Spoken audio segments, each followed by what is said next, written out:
Olá, eu sou a professora Ingrid, eu atuo no ensino fundamental e médio do 5º Colégio da Polícia Militar aqui de Foz do Iguaçu. E eu venho apresentar hoje um plano de aula que é pré-requisito base para a seleção da segunda fase da prova do PDE. Esse plano de aula escolhido é para a primeira série do ensino médio, tá? O conteúdo é de porcentagem que está inserido dentro da matemática financeira. Eu escolhi esse tema por ser extremamente importante e fundamental para o conteúdo e assimilação da matemática financeira, tá? Então, vem comigo, vamos conhecer nosso plano de aula. Então, esse plano de aula, pessoal, eu quero que você, aluno, perceba o quão é importante que você saiba assimilar o conteúdo de porcentagem, visto que se você abrir uma reportagem na internet, seja uma revista, seja um jornal, seja um panfleto que você receba na rua, você vai ver que a matemática, a porcentagem, ela aparece com muita frequência. Então aqui tem um exemplo, né, de uma reportagem onde aparece lá no título a questão da porcentagem. Nós temos lá a questão do desemprego, que ela fica em 11,2% em fevereiro e ela atinge a marca de 12 milhões. Nós temos também aqui um outro slide onde ele mostra ali que 42% das pessoas em algum momento já compartilhou notícias falsas. Nós temos aqui também uma outra opção, né, questão das eleições, um assunto bastante comentado hoje em dia, que fala, né, que 77% dos brasileiros dizem estar totalmente decididos em quem vão votar para presidente. E mais uma opçãozinha ali, micros e pequenas empresas geram 27% do PIB do Brasil. Então você, aluno, pode perceber o quão é importante que você saiba como calcular, como interpretar todas essas informações fornecidas. E você que está no ensino médio, no primeiro ano, você sabe que logo você vai encarar o Enem, e o Enem a gente encara constantemente questões envolvendo porcentagem. E é esse o nosso ponto de partida. Eu separei ali uma questão do Enem de 2013, a questão 146, e o que diz nessa questão 146? O contribuinte que vender mais de R$20 mil em ações na Bolsa de Valores em um mês deverá pagar imposto de renda. O pagamento para a Receita Federal consistirá em 15% do lucro obtido com a venda das ações. E aí vem a perguntinha. O contribuinte que vende 34 mil em um lote de ações que custou 26 mil, terá que pagar de imposto de renda à Receita Federal um valor de quanto? Bom, então esse é o probleminha, o nosso ponto de partida. O nosso objetivo é responder esse probleminha hoje. Mas para a gente responder ele, a gente precisa saber um pouquinho sobre porcentagem. Então vamos lá. Qual que é a definição de porcentagem, né? Ela é representada pelo símbolo de porcento, né? E nada mais é do que a divisão de um número qualquer por 100. Então sempre que se você se deparar com uma fração onde o denominador é igual a 100, significa que é uma porcentagem. Toda fração centesimal de denominador 100 é porcentagem. Então, vamos lá. A porcentagem, ela é sempre a parte de um todo. Vamos partir do princípio, pessoal, o todo é sempre 100%. Então, é em cima disso que vai ser o nosso foco, ok? Vamos lá? Eu apresento para vocês agora 3 formas de representação de uma porcentagem. São 3 formas: a forma percentual, a forma fracionária e a forma decimal.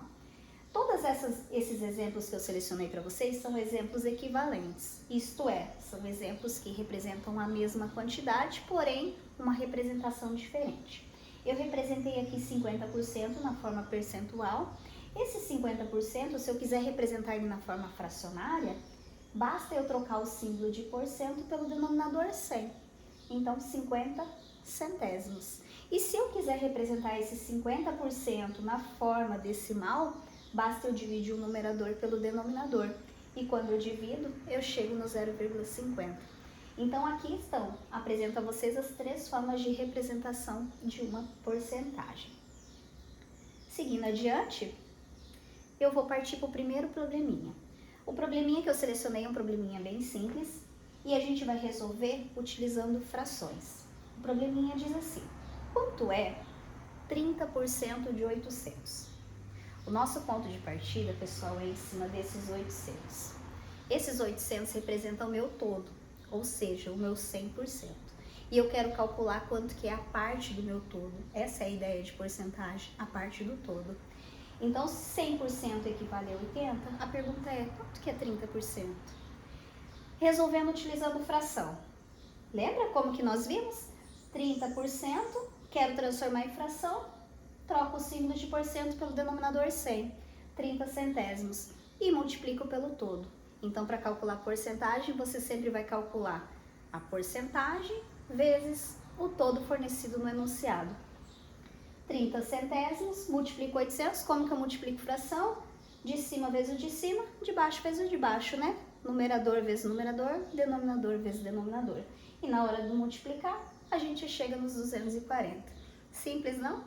Então, vamos ver o próximo exemplo. A gente tem aqui agora o mesmo probleminha, porém agora a gente vai calcular ele na forma decimal. Para a gente calcular na forma decimal, precisamos lembrar 30 centésimos, né? Os 30%. Quero transformar na forma decimal, basta eu dividir o de cima pelo de baixo. Divido, chego no 0,30. E aí, para calcular a porcentagem, 0,30 vezes o todo, que era os 800. Chego nos mesmos 240. Então, nós resolvemos de dois modelos diferentes, utilizando fração, utilizando decimal e chegamos no mesmo resultado. E agora eu proponho você a pensar um pouquinho. Como que você poderia resolver a mesma situação, problema, utilizando o raciocínio lógico, né? A mesma perguntinha. 30% de 800. Lembra que eu comentei com vocês? 100% é o todo. O meu todo desse probleminha equivale a 800. Se 100% é o todo, 50% equivale à metade. Então, a metade do todo, os meus 50%, vai equivaler à metade dos 800. Então, vai equivaler a 400. Seguindo adiante, vamos analisar esse raciocínio que a gente está fazendo junto. Se 50% equivale a 400, o que eu sugiro a você? Vamos dividir esses 50% em 5 partes de 10%, 5 parcelinhas. Quando eu divido em 5 parcelinhas, eu também vou dividir os meus 400 em 5 partes. E aí, eu chego que cada parte de 10% equivale a 80. Bom, então vamos pensar. Já chegamos que cada parte de 10% equivale a 80. E a pergunta do meu problema inicial era quanto era 30% de 800. Então, se 30%, vamos pensar, são 3 parcelinhas de 10%. 10% mais 10% mais 10%. Cada 10% equivale a 80, 80 mais 80 mais 80, tá aí os 240 que a gente já tinha calculado antes, ok? Fácil, não? Seguindo adiante, vamos voltar ao nosso probleminha, porque agora você já está bem habituado já a resolver e calcular a porcentagem. O probleminha falava que se o contribuinte vender mais de 20 mil reais na Bolsa de Valores, em um mês deverá pagar imposto de renda, né? E o pagamento para a Receita Federal consistirá em 15% em cima do lucro, né? Seguindo adiante, perguntinha.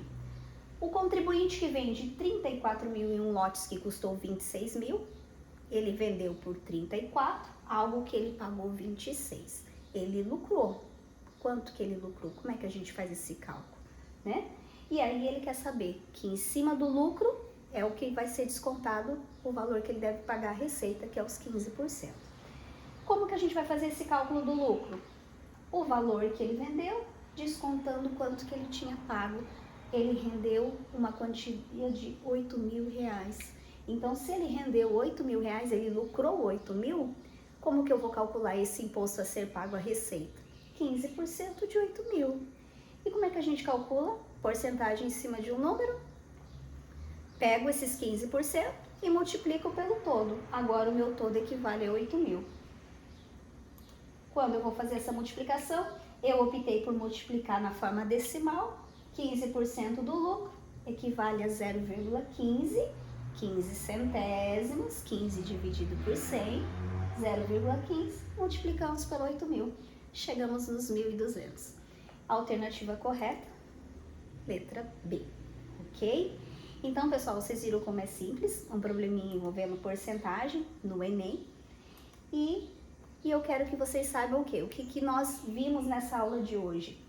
Toda fração centesimal é uma porcentagem, né? As 3 formas de representação de uma porcentagem, seja forma percentual, seja forma fracionária, seja forma decimal. As diferentes estratégias que eu apresentei de resolução para vocês. Claro, existem outras, eu também poderia resolver por regra de 3, né? E seria isso. A ideia de porcentagem, visto que ela está inserida na matemática financeira e ela é a base de tudo, ok? Então seria isso, pessoal. Até a próxima.